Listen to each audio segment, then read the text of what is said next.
In the night on August 17, 2017, some men crept into an apartment in Constantia, Cape Town. They slipped into the master bedroom, where a man slept beside his partner and 2-year-old child.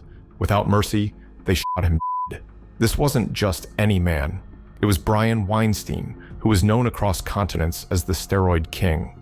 His death became the talk of the town, and both criminal circles and law enforcement agencies were determined to expose the culprits behind the. For 3 years, the case seemed destined to go cold. Then, in December 2020, police made a breakthrough that shook Cape Town's underworld. They arrested 3 men: businessman Mark Liffman, Jerome Donkey Boyson, and William Red Stevens, a feared general in the 27s gang. Along with 13 others, including alleged gang hitmen, they were charged with orchestrating Weinstein's. All 3 appeared in the Cape Town Magistrates Court and were released on 100,000 rands bail. That's about $5,000. But the story didn't end there. It was just the beginning of aftermath. Someone wanted to tie up loose ends, or maybe they wanted justice, but no one knows for sure. 6 days later, Boyson went to a funeral in Durbanville and was ambushed. Luckily, he escaped without getting hurt. He survived, but the message was clear. This wasn't over. William Red Stevens was next on the list. The veteran gangster who had weathered decades in Cape Town's ruthless underworld never saw this as something to have sleepless nights over. He had faced threats before and lived to tell the tale. But this time, he was wrong. This was far more than he ever imagined, and he never saw it coming. Stevens' journey into the criminal world started in prison, where he first joined the 26S, one of South Africa's infamous number gangs. These gangs, the 26S, 27S, and 28S, originated in the prison system and have grown into a powerful force in Cape Town's underworld. They've been around for over 100 years, and their military-style hierarchies still guide their operations today. However, Stevens' violent nature quickly caught the attention of the 27's gang, who saw potential in him. As time went on, he soon switched allegiance to the 27S. One 27's member described it bluntly: in prison, Red took and his way into the 27S, abandoning the 26S. Now, he was schooled in both the 26's and 27's foundations. By the time he was released, Stevens had climbed the ranks to the highest position, general. With that power, he took control of the 27S street operations in Cape Town. On the streets, Stevens didn't just settle for the usual gang work. He recognized the 27s could make serious money if they adapted. Instead of sticking to their old role as enforcers, he restructured the gang, offering protection and even assassins to the highest bidder. Red saw the opportunity others missed. This was a strategy more often seen with the 26s and 28s, but Stevens made it his own. While his plan was lucrative, not all 27's members were on board with his new approach. But Stevens wasn't worried. He had already carved out a new path for the gang and for himself. Across town, 2 other men were locked in a silent war.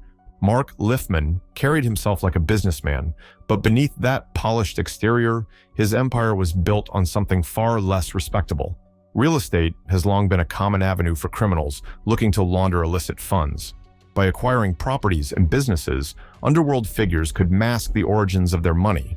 In Liffman's case, while there's no explicit evidence of every deal being linked to criminality, it's widely assumed that his investments were used to wash large sums of money. Then there was Brian Weinstein, the steroid king. Weinstein operated a lucrative steroid distribution network across South Africa. His business model relied on importing raw materials from countries like Turkey, Greece, and China, which were then processed into anabolic steroids in secret labs within South Africa. This operation made him a significant player in the underground world of illegal steroids, and it's well documented that he was earning massive profits of up to 600,000 rand, which is about $32,000 a month. Liffman, much like Weinstein, turned to real estate to wash his money. He was known for building an empire that combined both legitimate and illegitimate enterprises, and property investments were a key element in his efforts to launder the millions he made from organized crime activities. These 2 empires had one goal, and that was to dominate Cape Town's property market, using it as a front to clean the profits from their underworld dealings. As their empires grew, it was only a matter of time before their paths crossed. The same properties, the same ambitions, and the same relentless hunger for power drove them head to head. In a world like theirs, It was never a question of if things would get violent. It was always a question of when. And in Cape Town's underworld, conflicts weren't settled with deals or words, they were settled with. When the inevitable clash came, it was Mark Liffman who was ready to strike first, but he knew he couldn't do it alone. So, he made the call to William "Red" Stevens. The phone call between Liffman and Red was brief. No pleasantries, no details needed, just a name and a number with 6 figures. In that moment, as the line went, Brian Weinstein's fate was sealed, though he was still walking the streets, blissfully unaware that the king of assassins had just accepted a contract to put his life to an end. The steroid empire Weinstein had built, the weekly shipments from across the seas, the hundreds of thousands in profit, none of it would matter once Red Stevens set his machinery in motion. Taking out Brian Weinstein was no small feat. The man had built a fortress around himself, and his heavy security was so tight that it seemed impenetrable. High walls, electric fences, surveillance cameras, and a small army of guards patrolled his sprawling estate in Constantia, one of Cape Town's wealthiest suburbs. Weinstein slept soundly at night, convinced he was untouchable. But Red Stevens knew better. He knew that the strongest fortresses often crumbled from within. Weinstein's head of security, a man named Matthew, was the key. For 10,000 rand, about $500 a month, Matthew stood watch over the estate, his eyes scanning for threats, his hands steady on the controls of Weinstein's elaborate security system. But while his employer slept, Matthew's mind was elsewhere. He wasn't just counting the hours on his shift. He was counting the zeros in the fortune that lay just beyond his reach. Every day, he studied the operation, memorized its routines, and calculated its worth. And with each passing night, his loyalty to Weinstein grew thinner, replaced by something far more dangerous: greed. Meanwhile, William "Red" Stevens was already putting his plan into motion. A job like this demanded precision, and Red wasn't one to leave anything to chance. He needed men who were ruthless, efficient, and utterly devoid of conscience. Scrolling through his phone, he stopped at 2 names, Cheslin Adams and Fabian Cupido. These weren't just hitmen. They were his best. These were soldiers of the 27's gang who had never failed to deliver. The meeting took place in the dimly lit VIP section of a Cape Town nightclub. Red sat at the center of the table. Around him were Cheslin and Fabian, their faces hard, their eyes cold. These were men who lived by the their reputations built on violence and results. But then another person soon joined them, and that was Matthew. The man Weinstein trusted with his life now sat among those plotting his. Matthew provided everything: the layout of the estate, the timing of the patrols, and the blind spots in the security system. He would leave the back door unlocked, the alarms disabled, the electric fence powerless. When the time came, the wolves wouldn't need to break in. The shepherd himself would lead them inside. As the meeting wrapped up, Stevens knew this was a done deal. Weinstein's empire, his fortress, his life, all of it would crumble in a single night. And when it was over, Stevens would once again prove why he was the most feared man in Cape Town. The night of August 17th, 2017, was when came quietly to Brian Weinstein's door. Inside his luxurious Constantia home, the steroid king lay asleep with his wife and child, unaware that these would be his final moments. The assassins moved like shadows, slipping through the carefully unlocked back door. They went straight to Weinstein's bedroom.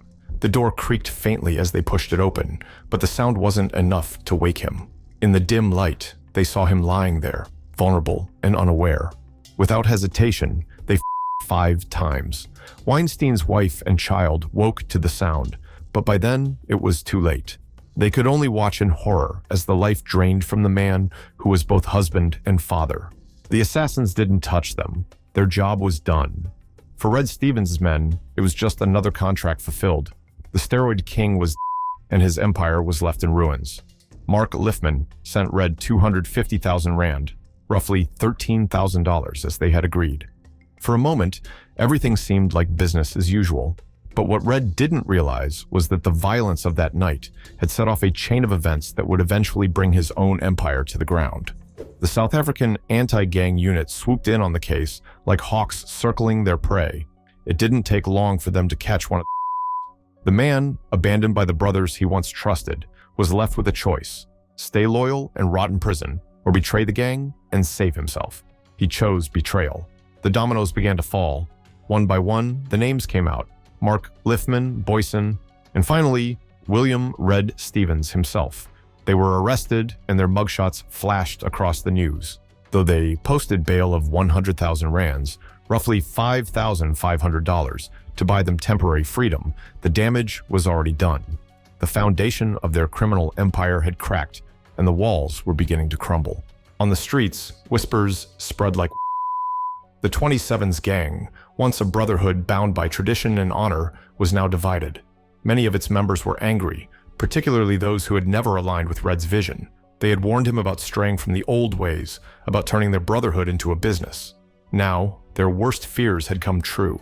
The gang was fractured, its reputation tarnished, and the man who had once been their leader was now a target. Red Stevens had built his empire on fear and precision, but even the most powerful kings must answer for their sins. On the evening of February 2nd, 2021, William "Red" Stevens was outside his residence on Rembrandt Street in Scottsville, Krypfontein. A man who had sent others to their graves too many times to count now stood at the edge of his own fate, though he didn't know it yet. At approximately 6:35 p.m., 3 assailants approached, and before Stevens could react, the first rang out. Then another. Then a hailstorm of The king of assassins collapsed onto the pavement and succumbed to his injuries at the scene. Witnesses reported that the men fled in a blue Hyundai. The news of his spread like wild. Retaliation came swiftly and without mercy. Rang out across the townships as rival gangs clashed in the darkness. Video clips of the chaos flooded social media. Politicians scrambled for control. Albert Fritz, the Minister of Community Safety, called for calm, but words held no weight in a world where spoke louder. Stevens wasn't an isolated incident. He was the latest in a long line of fallen warlords. Rashid Staggy of the Hard Livings gang was down in 2019. Ernie Lastig Solomon, leader of the Terrible Josters, was in late 2020. One by one, the old guard of Cape Town's underworld was being wiped out. And with every king that fell, new challengers rose from the ashes. Within the 27's gang, Stevens set ancient rituals into motion. There would be a formal mourning period, a brief silence in the chaos. But beneath the surface, power struggles had already begun. Stevens had modernized the 27S, turning them from street enforcers into a disciplined assassination network. Now, his had left the gang with a question. Would they continue his vision or revert to the old ways? It took 3 years for the truth to unravel. In June 2024, police arrested 3 men, Jonathan Clout, Abraham Wilson, and Shaquille Pelston, for Stevens'. But they weren't the masterminds. That title belonged to Ralph Stanfield, an alleged leader of the rival 28's gang. It was he who had orchestrated the hit, ensuring the king of assassins was wiped off the board. Stevens' legacy remained a contradiction. In life, he had turned into a business. In death, he had become proof of the one rule no gangster could escape. No matter how powerful you are, there's always someone willing to pull the trigger. And on that warm February evening in Krypfontein, someone did.